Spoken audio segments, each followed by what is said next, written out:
Good evening, thank you for joining us. You're watching government-funded news. It's been quite the whirlwind this week as Canadians learned of shocking new allegations Wednesday night that Liberal MP Han Dong may have advised a Chinese diplomat to delay releasing the two Michaels in order to politically benefit the Liberal Party. Han Dong maintains his innocence, but resigned from the Liberal caucus later that night and has since put out a statement of intent to sue Global News for reporting the story. Interestingly, Han Dong voted with opposition MPs and against his former party, calling for a public inquiry into foreign interference. Wait, so the guy who's accused of interference is now calling for more transparency than the Prime Minister. Is that weird? That seems weird. No, shut up. Nothing's weird.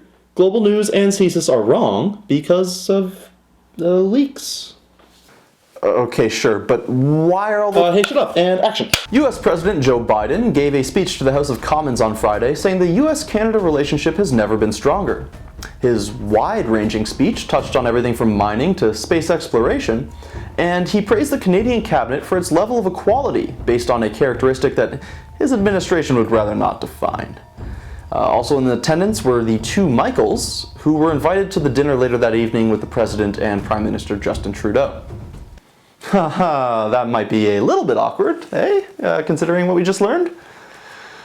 Hopefully they can think of something other than China to talk about. Today, I applaud China for stepping up. I applaud Canada.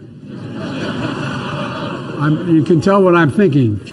Well, dinner should be interesting. Among other agreements reached during the two-day visit, the Safe Third Country Agreement has been expanded to include the entire land border, putting an end to illegal crossing by migrants.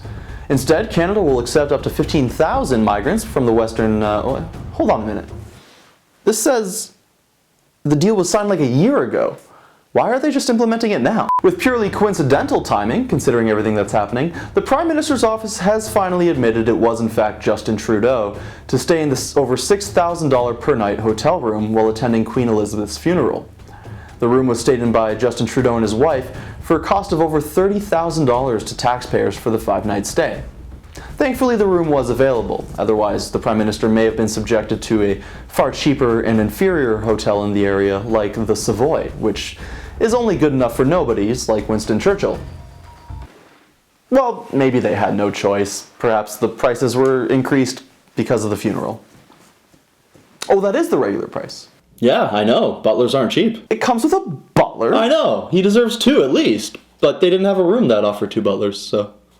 Well, it's a good thing he's never called for anyone to resign over wasting tax dollars, or he'd look like an outrageous hypocrite right about now. Well, that's it for us tonight for Go FU News. Thanks for watching. And remember, the only MPs to vote against a public inquiry into foreign interference are the ones who form government. Nothing to worry about there. Good night.